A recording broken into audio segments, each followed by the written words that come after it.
Magandang araw po sa inyong lahat mga ka-idol. Ako nga pala si Anibert TV, isang OFW dito sa Pilipinas at nangarap yumaman. Paano ko nasabi? Tara, samahan niyo ako. Ngayong araw nga mga ka-idol, pagkagising ko sa umaga, lumabas kagad ako para maghanap ng nagtitinda ng buko. Sa hindi pa po nakakaalam mga ka-idol, absent po ako ng 3 araw sa aking trabaho dahil inatake po ako ng UTI at medyo malala na nga ito mga ka-idol at nag-trigger na nga. Umakyat na nga sa aking sikmura mga ka-idol at sobrang sakit, halos nga hindi ako makabangon. Kung hindi nyo pa po alam anong meaning ng UTI mga ka-idol, umibig tapos iniwan, ay charot lang. Ngayon nga mga ka-idol, samahan nyo ako, maghahanap tayo ng titinda ng buko dito sa malapit lang sa amin. Dahil sabi nga nila mga ka-idol, maganda daw inumin yung sabaw ng buko sa umaga, lalo na pagising mo, yung tipong wala pang laman yung tiyan mo. Mabisa daw ito, panggamot ng UTI. Pero may gamot namang niresita sa akin ng doktor mga ka-idol, yun nga lang, parang ayoko yung lasa. Pero no choice ako mga ka-idol dahil gusto kong gumaling. Dito nga mga ka-idol, kinakabahan ako dahil yung binibilan ko dati ng buko, sarado pala.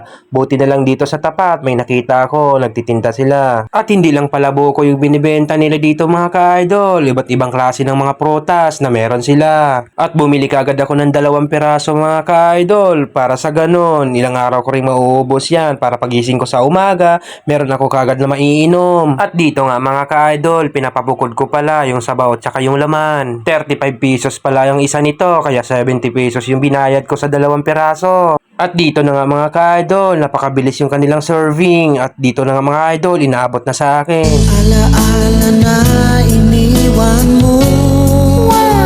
Aray ko, patay tayo dyan. At pagkatapos ng inabot sa akin mga ka-idol, umuwi kagad ako para mainom na tong buko na ito. Para magamot na yung masakit kong damdamin mga ka-idol, ang stip UTI pala. At dito na nga mga ka-idol, habang pauwi ako, meron pala akong nadaanan dito, nagtitinda ng isda. At naisipan ko mga ka-idol, nabibili na lang muna ako dito dahil wala akong ulam pag uwi dito sa bahay. At galunggong nga yung binili ko dito mga ka-idol kasi masarap nga ito adobohin. Medyo may kamahalan nga ito mga ka-idol. Kulang-kulang 300, 1 kilo. Kaya halagang 150 lang binili ko dito mga ka-idol. Masarap nga ito mga ka-idol sa prito. Yun nga lang, medyo malaki yung galunggong ni kuya. Kaya naisipan ko, adobohin ko na lang. At dito mga ka-idol, nakakauwi na ako sa bahay. Kaya hanggang dito na lang muna mga ka-idol. Maraming salamat po sa inyong pagpanood.